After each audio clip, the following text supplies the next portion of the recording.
بینەرانی ئازیز و خۆشەویستی تلویزیۆنی کۆمەڵا سڵاوتان پێشکەش. خۆشحاڵم کە لە ئاڵلقەیەکی دیکەی بەرنامەی ژیان و خەباتی یاران بە دیدارتان شاد دەبینەوە. بەڕێزان، میوانی ئەم ئاڵلقەی بەرنامەکەمان هاوڕێ زبێدە زەبیحی، کادر و ئەندامی حیزبی کۆمونیستی ئێران و پێشمەرگەی دێرینی کۆمەڵەیە. بەو هیوایی کە تا کۆتایی هاوڕێمان بن، سەرنجتان بۆ بیستن و بینینی ئەم بەرنامەیە ڕادەکێشم.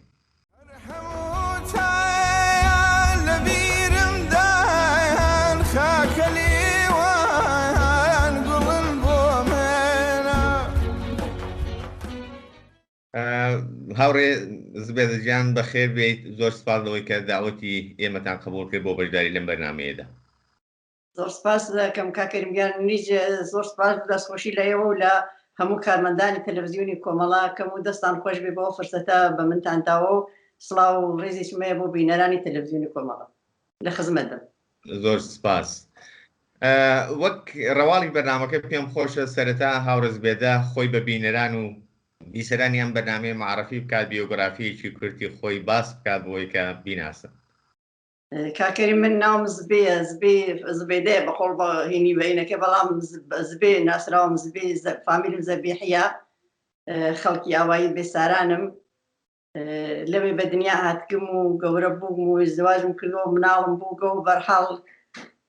لەگەڵ کۆمەڵە فعالیەتم دەست پێ کردگە لە ئەوڵی یالا موجودیەتی کۆمەڵەوە تا ئیسا فرێ لە خەڵکی کوردستان بەتایبەت لە جنوبا من هەر بە زبێم ناسن. زۆر باشە، بەڵام لە بیۆگرافیەکەیدا تۆدا دەبینم کە تۆ متەوەلیدی بنەماڵەیەکی کە تقریبەن بنەماڵەیەکی مەزهەبیە. بۆ من ئەوە پرسیارە، پێم خۆشەوە باس بکەی کە سەرەتاکان وەختەی لەگەڵ مەسائیلی سیاسی ئاشنا دەبی و بەتایبەتیش گەرایشی فکرێتێکی چەپت هەیە لەگەڵ جەریانێکی چەپتەدا دەبیەوە. ئاستانەکانی بەردەم تۆ چ بوون لەگەڵ بنەماڵەدا، چۆن ئەوەتان تەحمل کرد، بنەماڵە لەگەڵ تۆدا چۆن تەعاملیان کردووە، یا تۆ سەختەکانی ئەو پرۆسەیە چۆن تەحمل کردو؟ وڵای ئینقلابی لە ئێران ئینقلاب کراوە بەتایبەت وەزعیەتی کوردستان و خانەوادە فرەچتی عەجیب و غەریب ڕوویداوە لە نەکتەنیا خانەوادە منە لە فرە لە خانەوادەکەنا، بەڵێ من لە خانەوادەیەکی مەزهەبیە بەقۆڵی نێژێتا ئەگەیتە لە محەممەد دایکم و باوکم هەردیان لە خانەوادەیەکی مەلا و مسلمان و ئەوانە بووگن و لە ئیمام جمعەوە بیگرێتاوە، بەڵام فرەی لە خانەوادەکە ئێمە حتا ئامۆزاکان دایکم و خاڵۆزای خۆم ئەوانە فریان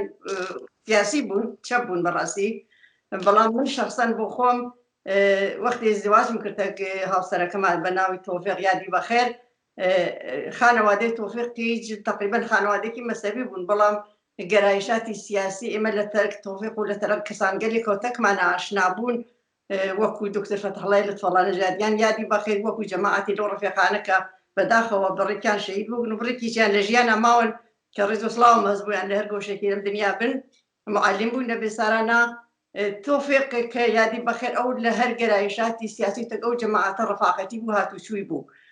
منیش لەو خانەوادە گەورە بووبووم، بەرحاڵ بە قۆڵی نێژێ مەسەبی، بەڵام ئەم بەحسانە و ئێرتباط بە یەکەوە تەگە و کەسانە تەسیراتیان لەسەر من کردبوو. بەرحاڵ ئەوانە هاتوچوو ماڵ ئێمەیان نەکرد، منی هاتوچوو ئەوانەمە کرد. من لە خانەوادەی خۆمانە، یعنی لە خانەوادەی مردەکەما جەوفەزایەکی ئازاد بوو، جەوفەزایەکی ئازاد دیموکراسی بوو، بەرحاڵ ڕەداقە تەک منە بەتایبەت. من مەسەڵە برای تۆفیق دوو سێ برای پێشمەرگە بوون، سیاسی بوونەوانیش جەوفەزایەکی بۆ من ئازاد بوو، یعنی ئەمتوانی دوای ئەوەش من لەکە خانەوادەکەی خۆشما هیچ مشکڵێکم نەبوو ڕاستەگەرەکە، چون هەڵسو کۆتەکەی من وان نەبوو کە ئەوان ناڕەحەت بن. باسە کریا ناومانە ڕاستەگەرە، باسە کریا ئەو مخالف نظر خۆیدا، منی نظر خۆمەدا مەسەڵ لەگەڵ خاڵۆم، لەگەڵ برام، لەگەڵ خۆیشکم ئەوانە باسوشتا کریا، بەڵام هیچ وەخت نەگەی بە ناڕەحەتیک و مەسەڵ ئێتفاقی کراو لە بینمانە بکەفێ. من فعالیەتم لەگەڵ کۆمەڵا دەست پێ کرد و بە شانازیەوە مەسەڵ ئیستێش لە وەختیچا بە ئفتیخارەوە چوون، مەسەڵ منەموت کۆمونیستم، من چەپم خانەوادەکەیچم وابن. لەعین حاڵا مەسەڵەن شەهید تایر و شەهید ئەحمە و کەسانگەلێتی بوون، ئەوانە کە قەومی نزیکمان بوون، فامیلی خۆم بوون، بەداخەوە شەهید بوون بە پێشمەرگە، هەر بە مناڵی بە یەکەوە هاوکایە بووین، دوای ئەبووین بە پێشمەرگە ئەوە شتانە، یعنی وەزعیەتەکە لە کوردستانە وا بوو. زۆر ڕاستە، بەڵام پێم خۆشە بزانم سەرەتای دیارە دوای ڕاپەڕین و سەرکای دەستپێکی مقاومەت لە کوردستان لە ئەلەیهی هاتن سەرکاری ڕژیمی کۆماری ئیسلامی و ئەلەنی بوونەوەی کۆمەڵە وەک جەریانێکی چەپ و کۆمۆنیست وە بەڕێزیشتان هەر لەو سەردەمەدایە کە پەیوەندی دەکەن بە کۆمەڵە و بە کەسانی نزیک لە کۆمەڵە و پرۆسەی دەستپێکی کاری سیاسی لێوە دەست پێ دەکات. پێم خۆشە بزانم ئەو لەویەتانە ئەو نکاتانەی کە تۆ لە کۆمەڵەتدا وەک جریانێکی کۆمۆنیست دەردی چی بوو؟ تۆ کە ژنێک بووی لە کۆمەلگاداوە هەستت بە کۆمەڵێک نایەکسانی و نابەرابەری دژ بە ژنان بە تایبەت وە تەفاوتە چینایەتیەکان بەعام هەستت پێ دەکرد، چی لە کۆمەڵدا دەدی کە پێدوا بوو دەتوانی تۆ ڕێبازی خەباتی خۆت لەو جێرانەدا ببینیەوە لەوێدا ئیدامە بە خەبات بدەیت؟ من بەڕاستی هەر لەو دۆرانە کە باسم کرد بەر لە ئینقلاب قسەی ئەو ڕەفیقانە کە ناویانم بر لە گوێچکەمە هەمیشە ئەزرنیاوە، هەمیشە لە مێشکما بوون لەسەروانە فکرمە کردەوە تا ئیعلام موجودیەتی کۆمەڵە ئەمدی ئەو کەسانە لەناو کۆمەڵا دەرکەفتن، هەر هەمویان بدون ئێستیسنا لەناو کۆمەڵا بوون. ئەمە بوو بە شتێک بۆ من بیلاخەرە بۆ ئەو بنیامە باشانە مەسەڵ هەمووشە حرەکاتی باشم بەوانەوە ئەدی جەو فەزایەکی باشم بۆ ئینسانانەوە ئەدی کە وەختی لەناو کۆمەڵا دەرکەفتن من پێم وا بوو کۆمەڵە ڕێگەیەکە بۆ من بۆ فرە لە ژنان بە تایبەت مەسەلەی ژنان، مەسەلەی بەرابەری ئینسانەکان، مەسەلەی ژنان، مەسەلەی لەو دۆرانەشە تا حەدی نێژن و فرێژ مەسەلەی کوردایەتیش بوو، زڵمی کوردایەتی ئەوانە بوو. ئێمە کەسێکمان بوو بەناو عەلی قوتبی شێت، عەلی قوتبیش فامیلی خۆمان بوو، وەختی خۆی لە عێراقا بوو، لە کوردستانی عێراقا پێشمەرگە بوو، کادرێکی گەورە بوو لە وەختا دوایی کۆمەڵە ڕەنجدەران بوو، دوایی هاتۆ کۆمەڵی بوو کۆمەڵە یەکسانی بوو بە کۆمەڵە لە بێسارانە بوو. ئەمانە ئاشنا بوون بەلام ئەمانە گشتی دلیلێک بوون بۆ من کونجکاو بووم و کە کۆمەڵە بناسمەوە، یعنی خۆم بە کۆمەڵەوە وابەستەکەم. خۆ لەو دۆرانە حیزب و سازمانی فرێش بوون، بەڵام هەرچی فکرمە کردەوە کونجکاوی مەکرد و پرسوجوو مەکرد ئەو کەسە ئەو شتەها لە دڵ منە، ئەو کچتە کە من بیری لێەکەمەوە هاتەکەم جەماعەتە دەکەم جەرەیانە بۆ بوونە دەستم پێ کرد. وەختی دەستیچم پێ کرد و کاری ارتباطم کرد تەشکیلاتی کۆمەڵە عەلەمی بووەمانە کارم کرد، دیم لەسەر من هەر حەساوە کردیت و کارم پێ ئەسپیریت و شوزانم فەرق و تەفاوەتی کەس مناتەک ژنەکانترا کە من بۆ نەیکەم. ئەمە فرسەتی کە با من بیکەم بزان سەر لە کوێنەوە دەرتێرم. هەرچەند ڕاستەگەرەکە لەو وەختا چوو من لەو خانەوە وەزیاتێکی وام و دڵە هۆرێشم بوو. مەسەڵ وەختەکەمان کەمە نمونەت بوو گەڕ مەسەڵ وەختی کە دکتۆر فەتحەڵڵا هاتێک منا باسی مەسلەبی کرد دڵە هۆرەم بوو، بەڵام بۆ خۆی ئەحساسی کرد دوایی وەختی تری بۆم دانا وتی وەختی تر بێ بوو ئەو محکەمەیەکی بوو لە ئەوایی ئەوێ هەنگا نزیک بە ئەوەیەکەی وەختێکی بۆم دانا وتی بێ بۆیەنە ئێدامەیە دەین باسەکانمان، ئەزانم نیگەرانی بەڵام باسەکەت ئێدامێ ئەدەین. من کەفتمە شوون ئەم شتانە ڕاستەگەرەکە گەرەکت بیا گەرەکردنەوە من تۆفیقی یادی بەخێر هەوێنی بوو بۆ من، یعنی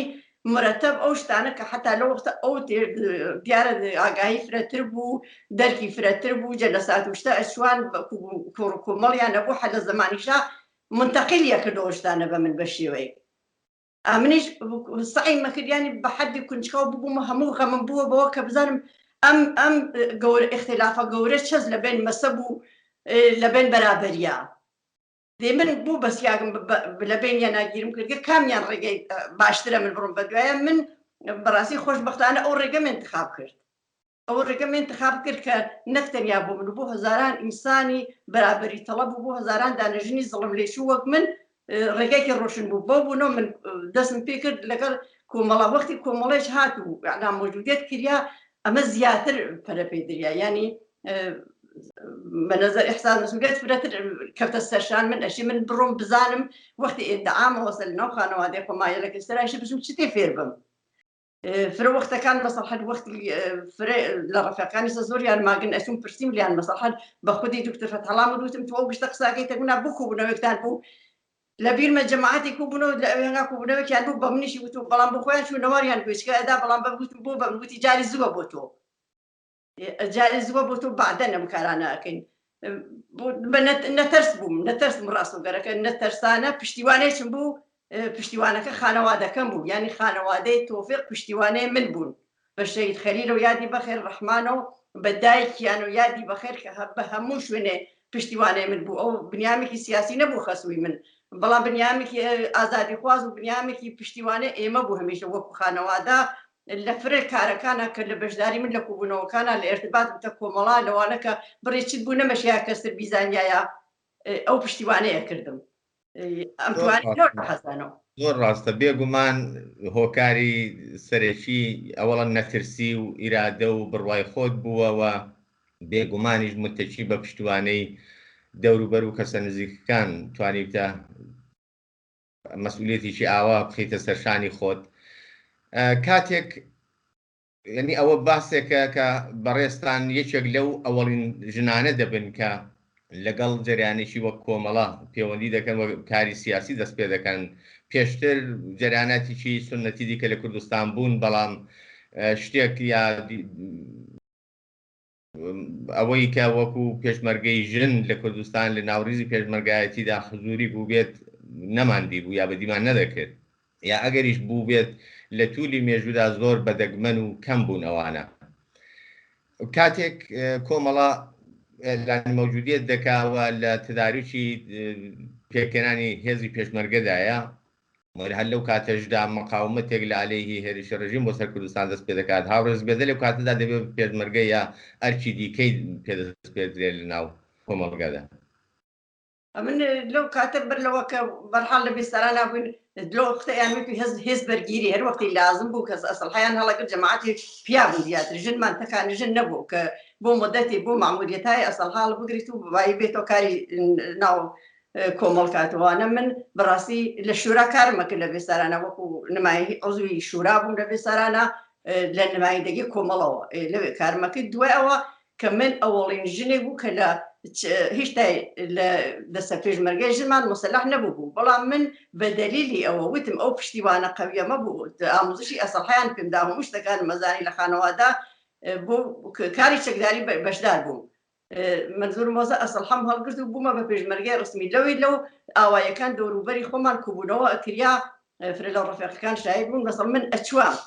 بەڵام لە عین حاڵا مناڵێکم بوو، من 5 دانە مناڵم بوو لە ماڵا و بەڵام گوتم ئەو پشتیوانە کە خەسمی من بوو بە ئاگای لە مناڵەکان بووەمانە من دەستم باز بوو بۆ کاری فعالیتی سیاسی یا کارگەرێکە کۆمەڵە پێمی ئەسپاردەوانە دەستم باز بوو، بەڵام مەسەلەی چەکدار بوونەکە و بەشداری لە عەمەلیات و لە شەڕ ئەوانە ئەمە ئاسان نەبوو، بەڕاستی ئاسان نەبوو. ئەوە پێشم خۆش بوو بیکەم، ینی پێم وابوو ئەمە مەرحەلە بە مەرحەلە زەشی من بڕۆم لە تەریق ئەو ڕەفیقانیش مرەتەب ئەمە تەبلیغە کریا ژن و پیا ئەژی بێن، ئەژی لەم بەشە بەشدار بین، لەم عەرسەی مبارزەی مستەلەحانە بەشدار بین. من ئەمەشم کردو ئۆلوێتی بۆ خۆمەشی بیکەم. سەرەر ئەوە واقعەن مشکڵات بوو، مەسەلەی مناڵ بوو، مەسەلەی مشکڵاتی خانەوادەی بوو، بەرحاڵ بە شێوەیەک کرا مشکڵاتی ناو جامعە بوو، ئاسان نەبوو قبولکەن کە ژنێک ئەسەحاڵ گەورێت بچێت لە فڵانە شەڕادەش بەشداری کات و یا مەسەڵ بچی بۆ جەولەتێک پێشمەرگەکانە بۆ ئەملاوەلا. بەڵام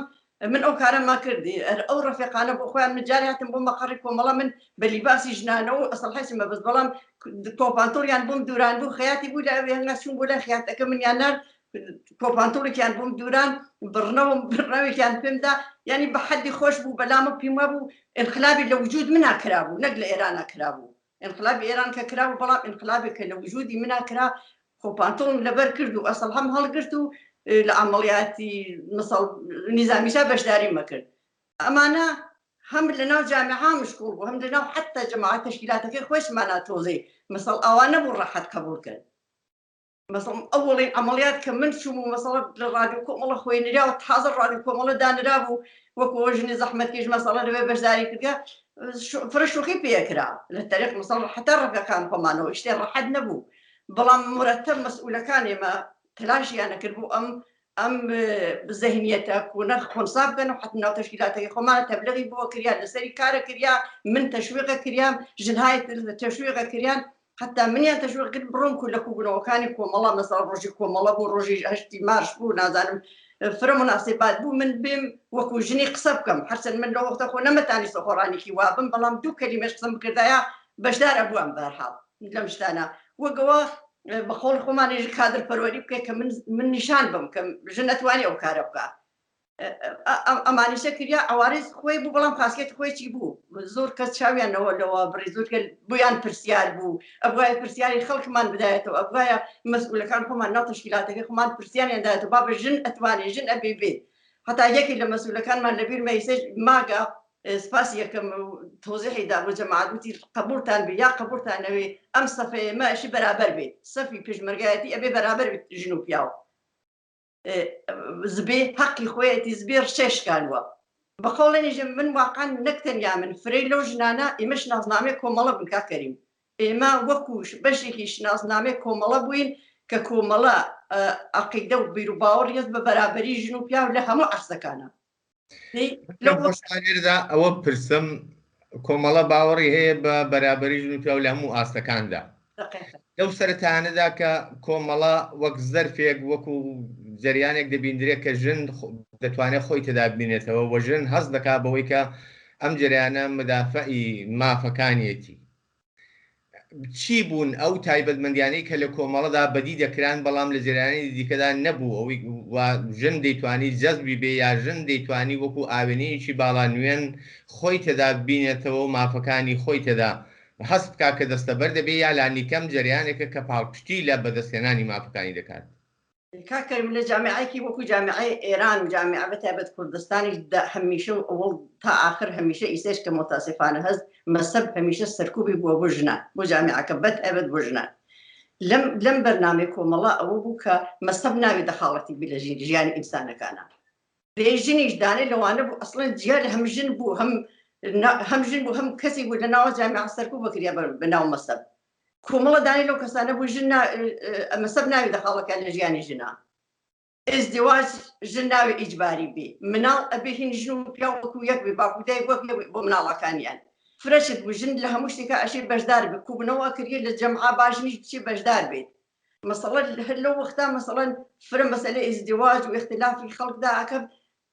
کۆمەڵ ئەوت ژنانی جەشی بەشدار بن مەسەڵ ژن شاهید نەبوو ژن میراسی وەکو براکەی نەبوو بەڵام کۆمەڵای وت میراس ژن بەرابەرە تەک براکەیە مەسەڵە تەلاق و ئیزدیواجیان بەرابەرن وەکو یەک ئەشی بن ئەمانە چتگەری بوون کە بەرحاڵ ژنان تەوەجۆیان پێکرد مری وەکو دانەی لەو ژنانە تەوەجۆ بەم شتانە کرد بەڵام بەسەڵ بەر لەوە من ئەو وەختە تقریباً 25 ساڵ بوو لەو وەختە بەر لەوە تا لە ئەوڵە بە دنیاتم تاوە 25 ساڵە بۆ کۆریاگە بە گوێچکەما کە ژن نیمەی پیاوە ژن نیمە ئینسانە بەڵام لێرە ئەمە شتێکی تازەز ئەمە حەقی منیچە خۆشی وابم من ئەمە باشترە ئەمە تاسیراتی فرێ بوو مرتب تەبلیغ ئەکریا حتا کوبنەوە ئەکریا لەم لەولا ژن بەسەڵ بۆ فرە اختلافات وشتە وەکو شاهێدی قبول ناکریا بەڵام کۆمەڵی بوو ژنیش بێ شاهێدی فلانە اختلاف یا هەر چی لە بێندێ ئەمانە حقوقی بوو بۆ ژن دائەنریا من ڕاستگەرەکە جیا لە مەسایلەکانتری مەسەلەی ژن بۆ من مهم بوو چون من خۆشکم شش خۆشکم بووین خۆمان لە خانەوادەی ئەمدی خانەوادەی بوون کە میشە ارتباطمان بووتە خەڵکە مەسەڵ لە ماڵی باوام و خاڵەوەکەمان مەعزەر بوو چوزانم ژن چۆن تەلاقە دەریا چوون نەچواوە چون تەلاقیان پێکردن چون ئەمانە ئاشنا بوون بە گوێچکەمە ئەمە ئەسڵەن ئاسمان و زەمین اختەهین بوو بە یەکەوە اختلافیان بوو بە یەکەوە ئەمەم پێ ئاسانتر بوو ئەمە تەسیراتی فرەفرەتری بوو وەختێکیش تەبلیغ دەکرد باس دەکرد ڕەحەتر ئەچووە ناو خەڵکم باسانە بەتایبەت ژنان باشتر قبولیان نەکرد جوانان ژنانی جوان باشتر قبولیان نەکرد حاضر بوون بێنە ناو سەفا بۆیە من لە تووری پێشمەرگایەتیش ماحەلەوە دەورانە کە هاتیینە دەرەوە خۆشبەختانە لە بەشایەکە کە سازمان دریا مەختیتر بووم بە تەشکیلاتی و کاری تەشکیلاتیان پێم سپارد خۆشبەختانە لە ناو خەڵکا کارمە کرد ئەو زیندگی خۆمە چوون بۆ ئەوانم چوونە دیمت لە ناو خەڵکا کارمە کرد ئەم توانی ئەحساسمە کرد ئەم شتانە من لە کۆمەڵە وەرم مەگرد تا ئەو جێگە بۆ مەکرا منتەقیل مەکردو لە ناو دەوروبەری خۆما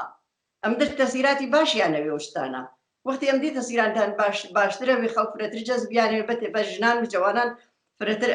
قبوڵی ئەەکەن ڕۆژ بە ڕۆژ من عەلاقەمەند فرەتر بووم بەما سەق ئاسان نەبوو من 5 دانە مناڵم بێ وەختی خۆی مەسەڵ دوای ئەو شرایەتە پێشاد لە منتەقا من مناڵەکان مناردە و 5 مناڵم لە 5 جێگە گەورە بوون یعنی مناڵەکانم مەجبور بوو مناڵەکانیش موافق بکەم چون شرایەتی زیندگیمان ناخۆش بوو ئەمنیەتمان نەبوو وەلێ ئەم شتانە حتا وتم مناڵەکان وەختی بە قیمەتێکی گەورە دوای باوکیان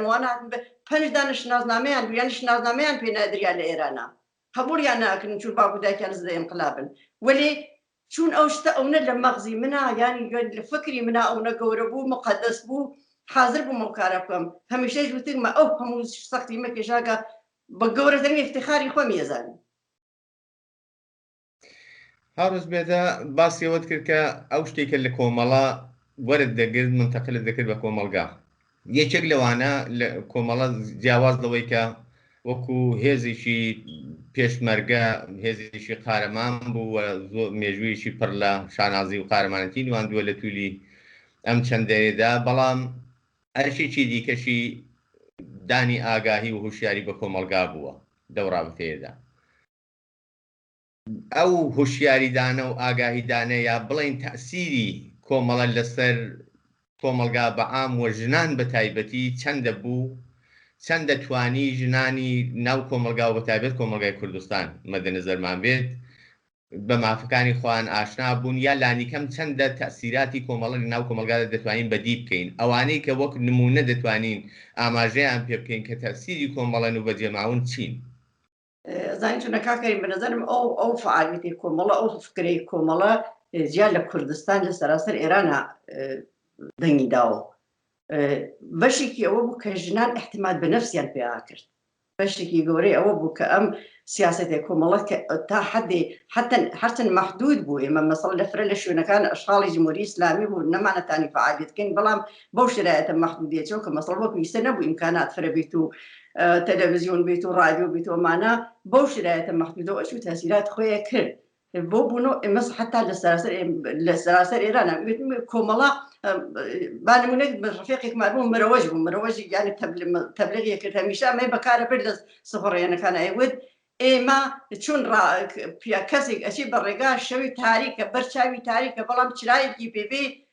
ئەو چرا ڕۆشنەکە بەرپای ڕۆشنە هەمیشە ئێمەی بۆ شوە نیشانە دەوت ئێمە وەکو کۆمەڵە وەکو پێشمەرگەی کۆمەڵە ئەو چراینە کە بەدەست ئێوە بین لەوە زیاتر نین ئێمە توانین ئەوە چرا بینە دەستیەوە ئێوە خۆتان بەڕەحەتی بچن بە ڕێگا ئەمە نمونەیەکی زۆر سادە بوو بە نەزەر من لە تەبلیغەکان ئێمە کە ئێمە فقط ئەمانوت جەزابی بوو ینی ئەم سیاسەتێک کۆمەڵە خەڵک فرە وەریەگرت بە نەزەرم تاسیراتی فرە باشی بوو مەسەڵەن فرەچت بوو مەسەڵ ژن بە ژن لە ئێران لە کوردستانە فرە بوو بۆ ماوای حتن مەحدود بوو بەڵام کەممان کردو ئێمە دەخاڵەتمان نەکرد نەمانەش بکردی مەسەڵەن مناڵسەندن لە ژنەکە یا مەسەڵەگەری اختلافیان بوو ئەمەمانە کەمە کردەوە مارەی دانان و نەزان و ئەمانمانە کەمە کردەوە لێدانی ژن و نازانم فرەشت بوو ئەمە تاسیراتی بوو بەنەزەر من جیا لەوەشە ئەمە دەنگی داوە چون ارتباط لە کوردستانی ئێرانە باتەوە بە ئەو منتەقە کە من زیندگی مەکرد ارتباطیان تەک شارەکان ترافرە بوو چون منتەقەیەکی سەنعەتی نەبوو کرێکار بوو کرێکار بوون ئەچونەوە بۆ شارەکان تر بە مۆقعات تە کۆمەڵە ارتباطیان بوو جوانەکان بەڵام ئەچونەوە بۆ شارەکان تری ئێران کاریان نەکرد ئەم جوانانم ئەکونجکاویان نەکرد هاتن لە جەلسەکان کۆمەڵە بەشداریان نەکرد لە مەخڕەکان کۆمەڵە بەشداریان نەکرد تا ئەو جێگە ئەیانتوانی وەربگرن لە سەراسەر لە فرێ لە شارەکانی ئێران منتەقیلیان نەکردەوە تاسیراتی فرێ بوو لەو ڕەحازانەوە ئەگەر لە منتەقەیشتا مەسەڵ لەو منتەقە کە من بوو منتەقەی هەورامان و ژاوە وشتا هاتینە دەرەوە هاتینە منتەقەی ساراڵ و کەڵاتەرزان و نازانم تۆ بەڵابی لەو منتەقانە یانە لەوێچە پەرێستن دەمستا کارەکە ئێمە گەورەتر بووە و مەسئولیەت فرەتر بووە و کۆمەڵە لەو وەختە دەسەهایەکی دانا بەکوت وەکو دەسای سازماندە وەکو مرەوەش کەسان گەلێکە بەرحال لە منتەقە بیان ناسن خەڵک بیان ناسی احتیمالیان پێ بکە دوایەوە شارەزای منتەقەکە بن ئەمانە مەسەڵ من لەو یەکی لەو کەسانە بوو لەو بەشانە سازماندرا بوو لە سازماندرا بووم بەشی ئەسڵی مالیمە سیاسەتەکان کۆمەڵە بۆینە ناوخەڵ بەشی تری مەسەڵەن یارمەتیگەلی بوو کۆمەڵە کوکەینەوە فرەچتی لەو شتانە پێمان ئەسپیریا خەڵک جوامانی ئەداوە ڕاستەگەرەکە من بەڕاستی هەمیشە ئیسێش و هەزارە گەرکمە لە دوای ئەژم ئەو کۆمەکە ئەو ئیستقباڵە خەڵکی کرد لێمان وەختی ئیسە مەسەل لە فیلم و لە سڕگە لە شتەکانە ئەوینم بەڕاستی عەجیبە ینی شتی وام نەدی بوو ینی ئەبوایە ئەگەر ئیمکانی وای ئەوە وەکو کتێبی گەورەی لەسەر بنووسریایە فیلمی گەورەی لەسەر سازکردایە مدەتێکی کۆتا وجودی کۆمەڵا وەکو حیزبێکی چەپ و سوسیالیست لە کوردستانە چۆن تاسیراتی کرد چۆن ئیستقباڵی خەڵک بوو چون خەڵک حاضر بوو گیانی خۆی بخاتە خەتەر و گیانی من و ژن و مناڵ و شو نازانم خانەوادیان بکەنە خەتەر بۆ کۆمەڵە حاضر بنەوە کارانە بکەن من وەختەکەمان کەمە گەر بتوانم مەسەڵ هەزاران دانە نمونە بێت لەسەرەوە ئەو خەڵکە چی کارگەلێکیان نەکرد ئەسڵەن زۆرم پێخۆشەوە وەکو بیرەوەری یا خاتراتێک لەو سەردەمەوە نمونەیەک لەو شێوە هاوکاریانی و فیداکارانی کە خەڵک لەگەڵ پێشمەرگەی کۆمەڵەوە پشتیوانی پێشمەرگەی کۆمەڵە دەیکرد پێم خۆشە ئیشارەیان پێ بکەیت. کاکەری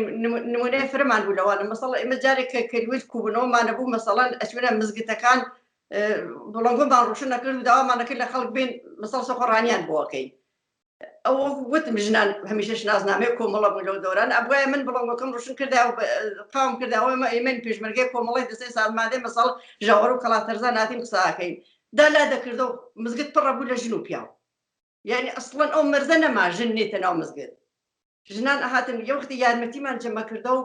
ئێمە بەرگەی یارمەتیمانە بۆماندا بە خەڵکە کەس یارمەتیدا بەرگەیەکی یارمەتیمان بووی بزانمانەکرد ئەو فڵانەکە دەڵە یارمەتی فرەی لەو خەڵکە بەرگەکەیان گەرەک نەبوون بەرگەی چی ئێوە ئەناسی وەختی مەسەڵە مەسەڵ بەڵانگۆکەم ڕۆشن نەکرد و بەنامەکە معرفیەکرد فرە وەختەکان مەسەڵ سۆفڕانەکە کەسی ترە بوو کەسی ئەو کەسە دەستی کردە سۆفڕانی 10 جار من ئاتمە دەروەچمە ماڵەوە مرتب یارمەتیانەدا ئەیان قسە ناو بیپاری من کە ئێمە پێمان گەرەک نییان بەرگەمان گەرەک نییە ئێوە بەرگەن ئێوە ئەناسین ئەمە یەک دوو مەسەلەی تر بوو کە بەسیج و سەرباز نیروهای کە بە زۆر جمهوری ئیسلامی مەسەلە حەیانیە کرد هاوکاری جمهوری ئیسلامیان ناکرد بە تەواو وجودیان هاوکاری ئێمەیان نەکرد بە تەواو وجودیان ئیمکاناتیان بۆ فراهەمە کردین کاکەریم سەدها بار نمونەت بۆ بێرمەوە ئێمەیان لە مەحاسیرەی جمهوری ئیسلامی دەرهەڵگا کاری تر ئەو بوو مەسەڵی ئێمە فعالیت نیزامیمانە کرد فرەوەخت زەخمیمان بوو زەخمیەکانمان بۆ لە کوێ نەخاسە بووانەوە بیمارستانمان نەبوو و شوێنێکی وامانە بوو بیمارستان لە ناو خەڵکە ئەو زەخمیانە مەخفیە بووانەوە دکتریان فراهەمیان نەکرد هەموو شتیان فراهەمە کرد هاتن تا زەخمیەکان مەخاسە بوونەوە هاتنە ناو سەفی پێشمەرگەی کۆمەڵە مەگەر ئەو کەسی زەخمیەکەی فرە سەخت بووە مانادایان مەسەڵ بۆ شوێنێکی تر ئەمانە کە نمونەگەری بوون کە ئیستیقباڵی خەڵک بوون ئەمن جارێکە هەمیشە گەڕنمە چوونە ئاوایی قسەمانە کرد کە کوبنەوەمانە کرد پیاە کات وتی بابە ئەم ئاوایی ئێمە هەر وەختی خەڵک تەواوی ژن مێنە ماڵاتێنە دەرەوە وەختی تین کە کۆمەڵە هات کەس بێاتێک یانای ئەو کۆمەڵە دەستێ سازمانە قساکەن لە مزگتا یاوە کوپی نەدەن من جوای پیاکەم داوە پیاوێکی پیرەمەرد بوو وتم من 6 دانە خۆشک و برای ترمەز ئەگەر گشتیان بێنە بۆ ئەوەوە ئاوایەک و خەڵک ناچی بۆ لایەن من بەخاتر کۆمەڵە ئەم ناسن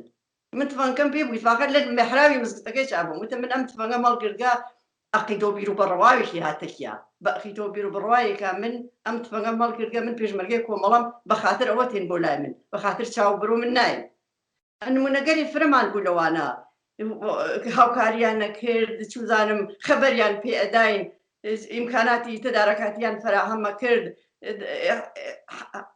کام مەسەڵەن ئەسڵەن قسە لە شۆڕەشەکانی لێتەوە دنیا من وتم ویسە دنیای مەجازی فرە بووە زۆر توانین تەماشاکەی من فرەوەختەکان بیرەوە ئەواناکەمەوە ئێژم ئەو نەترسا لەکوێ بوو ئەو خەڵکە نەترسا ئەو خەڵکە بە تەواو وجودیانەوە مەسەڵە ئێمە تەنیا مەسەلەی ئێران نەبوو مەسەڵ فرەی لەو کەسانە کە لە شارەکان ترە لە شارەکان ترە ئەمنیەتیانە کەفتە خەتەر کورد نەبوون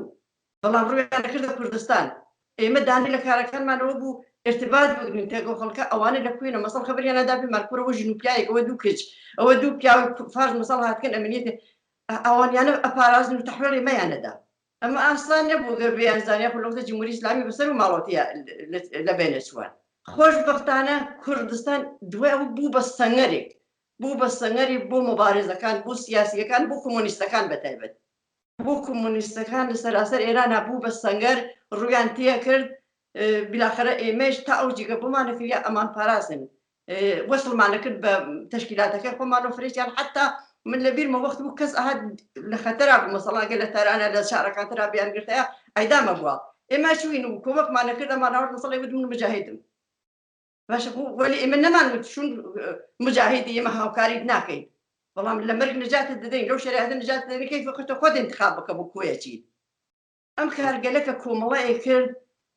واخان تاسیراتی بوو ئێمە ئەو کارکەرە لە کوردستانە تاسیراتی ئەو شتانە ئەتانی لە داستانە لە فیلمە لە فرشتە باسی بکرێ متأسفانە ئێمە ئەو وەختە ئیمکانات فیلم بەرداریمان نەبوو ئیمکاناتی مەسەڵەن کە تو حتا ئەگەر بکریا هەر یەکی دەفتەرێکیش بەدەستەوە بووایە ئەو خاترانە بنووسیایە بەڵام متأسفانە ئەو شتانمانە نەبوو من بۆ خۆم بەڕاستی لەناو کۆمەڵا سەوات فێر بوو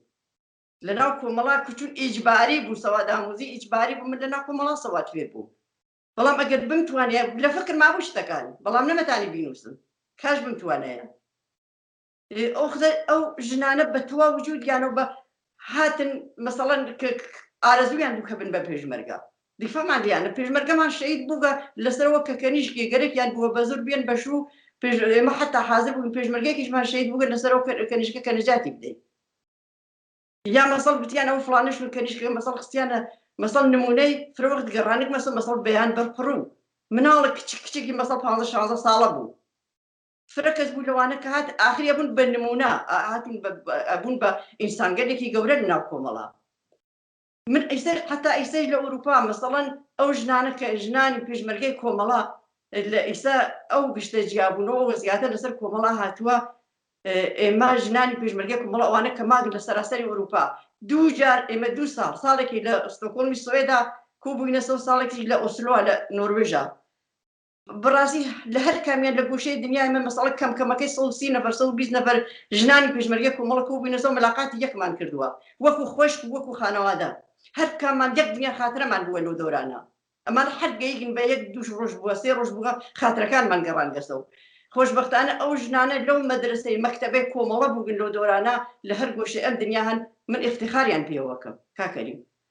ئیسا هەر کامیان لە گۆشەی ئەم دنیا بۆ خۆیان جایگایەکیان هەست بێگومان وایە بۆ خانمانەوە کە لەناو کۆمەڵا بوون و پێشمەرگە بوون و ئیسا بەرحەڵ شەریعەت زیندگی فەرقی کردگە هەردانێکمان لە گۆشێکی ئەو دنیای بەداخەوە وایە بەڵام هاوڕز بێدەکەم خۆشە ئەو کۆڕ و کۆمەڵی کە باست کرد ژنانی ناو کۆمەڵا ئێستاش پەیوەندیەکانیان زۆر چرۆپڕ و گەرمگۆڕ بەیەکەوە و سەمیمیەت هەروە بەرقەرارە وەکو هاوڕێ ئایا ئەم پەیوەندیە تەنیا لە ناو کۆڕ و کۆمەڵی ئەو ژنانەدایە کە مێژویان لە ناو کۆمەڵەدا بووە و لەوێدا یەکتریان ناسیوە یا ئەم پەیوەندیە بە جۆرێک لە جۆرەکان ئێستاش بە کۆمەلگاوە و مەخصوسەن بە کۆمەلگای ژنانەوە لە ناوە گرێدراو هەیە وەزعیەتی ژنانی ناوە چۆنە ئایا ئەو تەسیراتەی کە ئەو سەردەمە کۆمەڵە بوویەتی بەڕاستی ئێستاش ئەسەراتی ماوە پەیوەندی ژنان لەگەڵ جریانی کۆمەڵە لەگەڵ ئەم جریانە چەپ و کۆمۆنیستەوە یا بەناوی وەکو بزوتنەوەی ژنان لە پێناو مافە سەرەتایەکانی خۆیاندا چۆن دەبینی ئەم پەیوەندیانە لەکوێدا بەیەکەوەڵ پێکراون ئێستاش من خۆشبەختانە کاکەیم ئەو کەسانە کە من ئێژم بەڕاستی هەر کامیان لە حەدی خۆی هەر کامیان لەو مەسەڵ تا چەند ارتباطی لە کام منتەقا بێت مەسەڵی مەوەتی کووە بینەوە هەردانێکمان هین وڵاتی منتەقەیەکە مەسەڵێکی کوردە یەکی فارسە یەکی تورکە یەکی نازانم فرەی لەوانە بەڵام خۆشبەختانە کەسیان بێتەفاوت نییە ژنانە کەسیان بێتەفاوت نییە حتا فریان موقعەتی باشیان ئەزیزەکە نای لە حیزبەکان ترابن لە حیزبەکان ترابن یا بوو خۆیان لە مەسەلەی ژنانە مەسەلەی حقوقی بەشەرە نازان لەوانە کارەکەن ئەسڵ تەشکیلاتی نین حیزبی نین بەڵام ئینسانگەلی فعالن ئینسانگەلێکن دڵیان بۆ ئازادی و بەرابەری لێدا هیچی دڵیان لێدا فعالیەتی جەکەن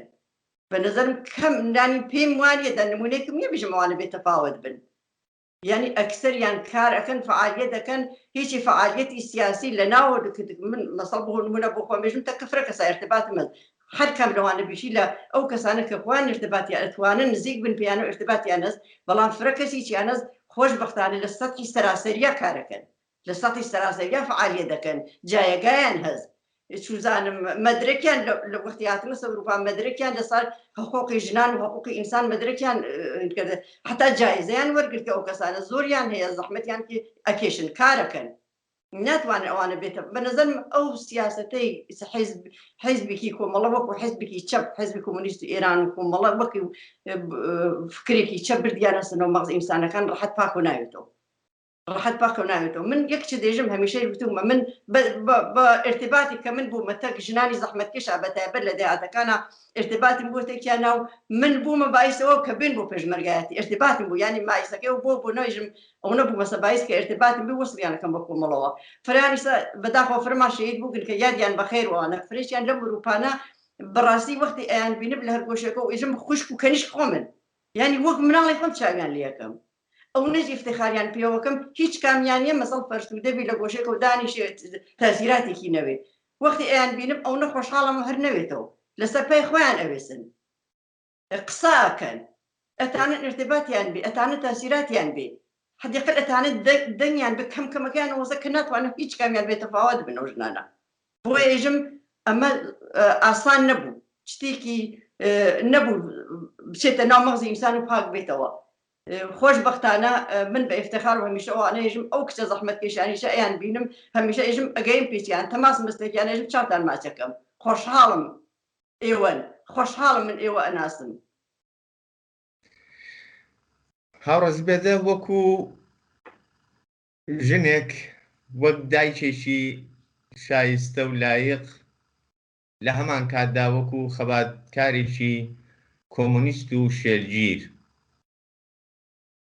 ڕابردوویەکی هەیە کە ئینسان دەتوانێت افتخاری پێ بکات پێم خۆشە ئاستانکانی بەردەم ژیانی خۆت لانی کەم دوای ئەو سەردەمەی کە دەورانی پێشمەرگایەتی بەسەر دەچێت و دێنە دیوی کوردستانی عێراق و بە دوای ئەویشدا بۆ وڵاتە ئەوروپایەکان تۆ مناڵت هەیە هەمزەمان ژیانێکی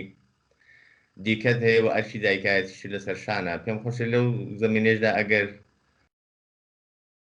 وەکو تاڵی ژیان خۆشیەکانی ژیانیا هەرچێک چۆنی ناودێنەی باسی پێی دەسپاس دەکەن وڵای ژیان کاکەریم ژیانی سیاسی بە نەزەرم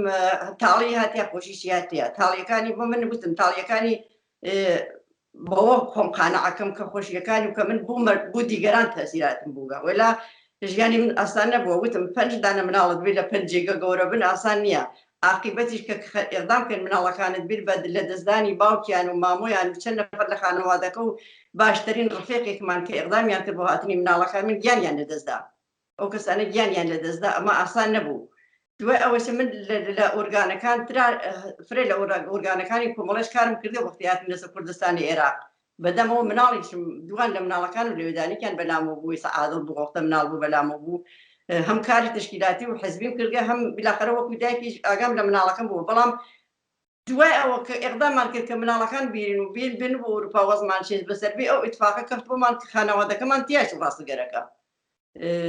باوکی مناڵەکان مامۆیان کە خانەوادەی کە فامیلێکی خۆیان بوو لە ماڵەکەی بوون هەر هەمویان تیاشن بە دەستی جمهوری ئیسلامی باشترین ڕفێقێکمان کە حاضر بوو گیان با بۆ ئێمە واقعەن گیانێکیدا لەو جێرانە تیاچ و ئەمانە سەخت بوون دوای ئەوە من مەسەڵ ئێقدام بکەم بەو مناڵانە و بێن بوو وڵاتێکی ئەوروپایی کە نەزوان بزانینە وڵاتی خۆت بێ ئاسان نەبوو نە مناڵەکانش بنیانە ناسی مناڵەکان منیان بەخودایەک ناناسی یەکترین چیان ناناسی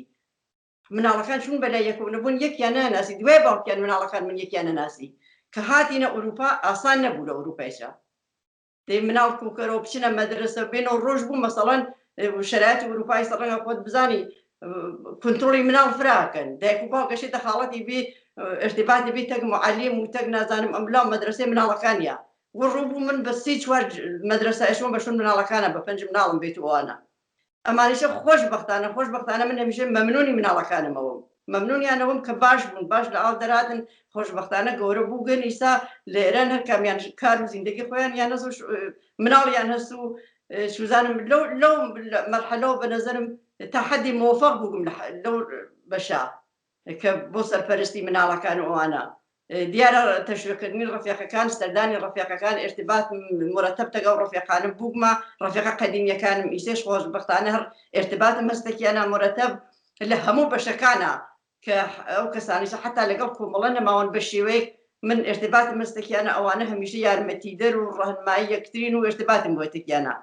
ئەوانە فرە مهم بووبن ئەوە مەسەڵەن ئەتوانیت تەڵخ و شیرینیەکانی بە یەکەوە قاتیکەین فرە بووبن بە یەکەوە کەم نین لە دەستدانی باوکیان و مامۆیان و ئەو کەسانە کە ناویانم برد لە هەمووی سەختتر بوو بەڵام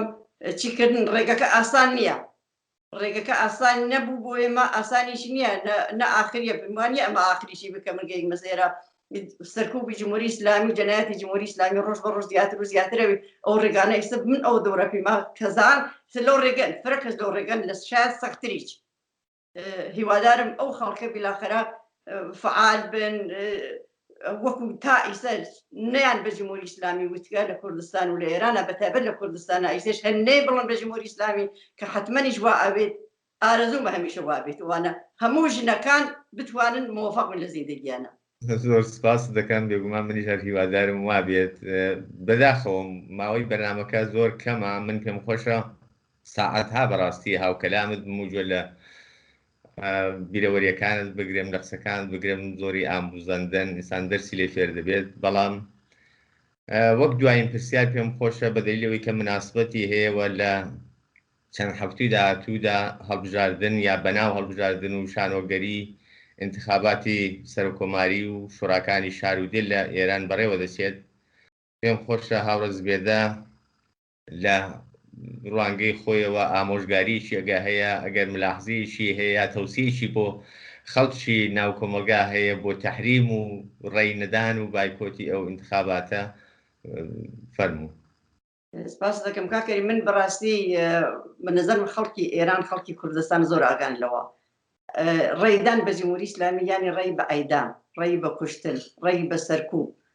ڕێی بە بێحقوقی ترین لە جامعە یعنی هەر کەم لەوانە ڕێی بدەی وەسە یەکێک و ئەیدام کردووی یعنی قاغەز بخەیتە ناو سنووقی انتخابات بەناو انتخابات وەسە ئیمزات کردووی حکمی ئەیدامی هزاران ئینسان و دابێت چون لە ڕۆژی کا جمهوری ئیسلامی هاتکەسە سەرکار تا ئیسا چی کردووە جیا لە ئەیدام و کوشتن و زیندان و شکنجەنەوەی دەرنەتیجە داوام ئەوەسە لە خەڵک بە هیچ عنوان کە لەسەری سنووقی انتخابات بەناو انتخابات ڕێی حاضر نەوەن بەڕازی وتم هەر حرەکاتی حد بەشداری لە انتخابات وەسا حکمی ئەیدام و هێنە دابێت ینی بلە نظر من واسە هیوادارم ئەوە نەوێت بەڵام یەک مەسەلە من بەڕاستی ئەبووە لە ئەوڵ بەرنامەکۆ قسم ئەگەر ئیجازەم بدەیت فقط 2 دقیقە لەسەرەوە من لە ئێرەوە بلاخەرە ڕێز و سڵاوم بێ بۆ ئەو کەسانە لەو دۆرانە کە من لەناو ئەو خەڵکە فعالیەتم کردگا لەو منتەقە کە من بەشداریم کردگا فعالیەتم کردو و یارمەتیان داوین وەکو کۆمەڵا سڵاو و ڕێزم بێ بۆیان احترامم هەست بۆیان لە دڵ من لە خەو من لە وجود من بەڕاستی ئەو کەسانە هیچ وەخت فەرامۆشیان ناکەم بوو نمونە یەک نەفەر ماوەیە لەمە بەرتەک من قسەیە کرد وتی وەختی خۆی گرتومیانە زیندانیان کردم شکنجیان کرد وتێ بۆ خزمەت بە کۆمەڵەکەی وتمە مەچم ئاواز و ئەبەدان کریکاری یەکەم پوڵەکەم تێرمە ئێمە نان بۆ کۆمەڵا من ڕێزم هەز بۆ ئەو کەسانە احترامم هەز بۆیان سڵاوم هەز بۆیان چاویان ماچەکەم.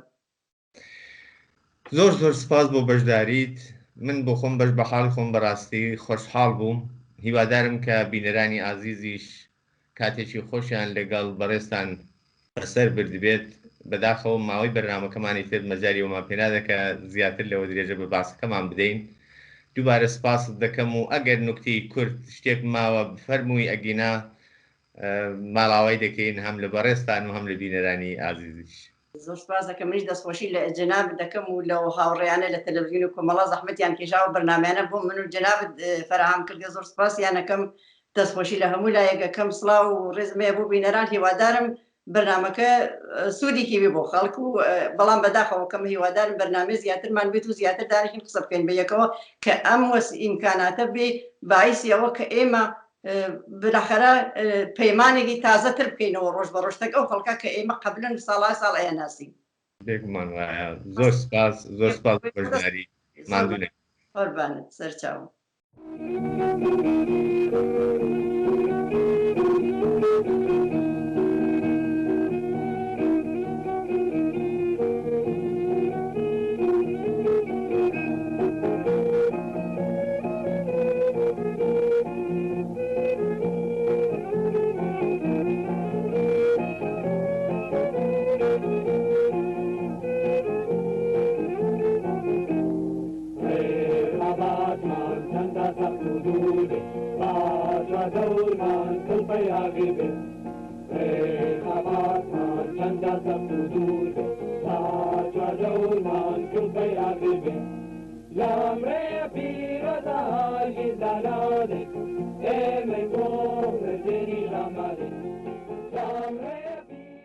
خۆشەویستان ئەوەی کە پێشکەشتان کرا و توێژێک بوو سەبارەت بە ژیان و خەباتی هاوڕێز بێدە زەبیحی سپاس لەوەی کە تا کۆتایی بینەر و بیسەرمان بوون